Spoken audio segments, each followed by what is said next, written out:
Hello' গাইছ, আজি মোৰ চেনেল মনলভি ব্লগছলৈ আপোনালোকক স্বাগতম। আজি মই এটা ৰেচিপি লৈ আহিছোঁ ছাগলীৰ মাথা কেনেদৰে বনায়। আজি প্ৰথমে লৈছোঁ মই দুটা ছাগলীৰ মাথা ধুনীয়াকৈ তাতে কাটি কুটি চাফা কৰি দিছে, ভালদৰে ধুই ল'লোঁ। এখন প্লেটত পিঁয়াজ, কেঁচা জলকীয়া, আদা নহৰু ৰেডি কৰিছোঁ আৰু কেৰাহীটো এতিয়া তেল দি তাতে পাঁচফোৰণ অলপ দিছোঁ আৰু এতিয়া কাটি থৈ দিয়া যিখিনি পিঁয়াজ আছিলে গোটেইখিনি পিঁয়াজ কেৰাহীটোত দি পিঁয়াজখিনি ভালদৰে ভাজি ল'ম।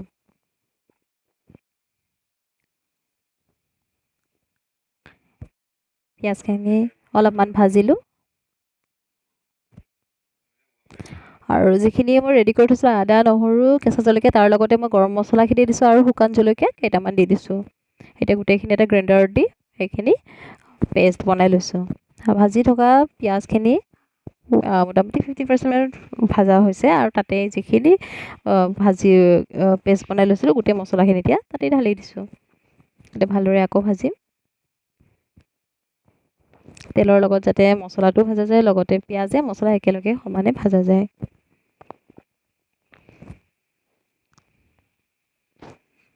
লৰাই থাকিব লাগিব, কাৰণ যদি আৰু জুইৰ ফ্লেমটো মিডিয়াম ফ্লেমত থ'ব লাগিব, বেছি হাই ফ্লেমত থাকিলে জ্বলি যাব।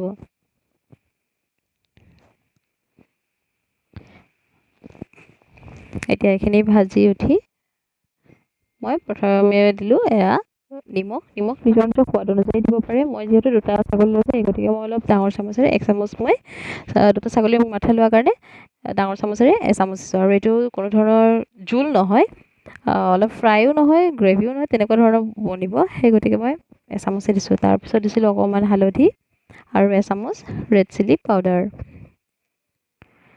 ৰেড চিলি পাউডাৰ আৰু অলপমান দিব লাগিছিলে, কিন্তু মই দিয়া নাই এটা কাৰণত। কেঁচা জলকীয়া বহুকেইটা ফালি দিয়া হৈছিলে, পেষ্টত দি দিয়া হৈছিলে আৰু লগতে তাতে দিছিলোঁ মই শুকান জলকীয়াও দিছিলোঁ, সেই গতিকে দিয়া নাই।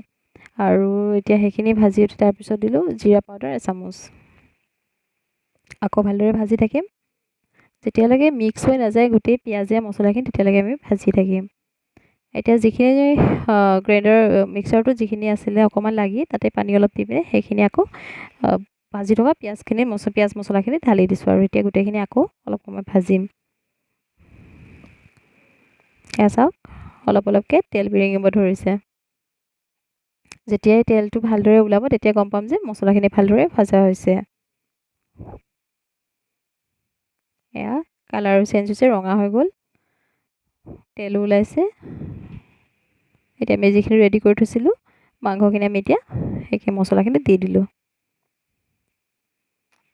মাংসখিনি ভাজিবলৈ অকণমান দিগদাৰ হয়, কাৰণ এইবোৰ মাথাটোত বেছি হাৰ্ডি থাকে, সেই গতিকে অলপমান লৰাবলৈ কেৰাহীটো অকণমান দিগদাৰ হয়। আৰু তাতে মোৰ এখন হাতেৰে মই ফোনটো লৈ আছোঁ, ভিডিঅ' বনাই আছোঁ, আৰু এখন হাতে মই ভাজি আছোঁ, সেইকাৰণে আৰু অকণমান দিগদাৰ হৈছে।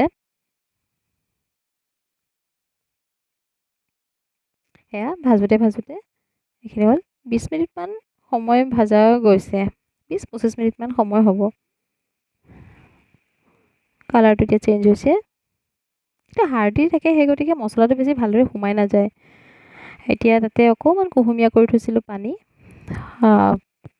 খুব বেছি তাতে 2 গিলাচমান হ'ব।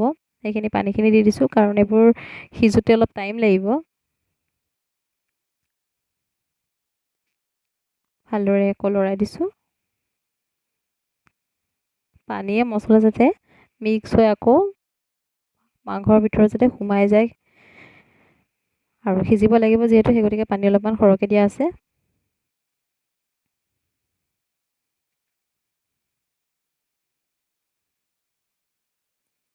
মোৰ কেমেৰাটোৰ কাৰণে কালাৰটো অলপমান বেলেগ দেখি আছে, কিন্তু অৰিজিনেল কালাৰটো দেখাত বহুত ধুনীয়াই হৈছিলে। অলপ অলপ উতলিব আৰম্ভ কৰিছে। 20 মিনিটমানৰ কাৰণে মই ঢাকনি লগাই দিম। প্ৰায় এইখিনি ৰেডি হওঁতে 1 ঘণ্টা লাগি যায়। অলপমান এতিয়া পানী আছে, সেইখিনি পানীও মই নোহোৱা কৰি দিম।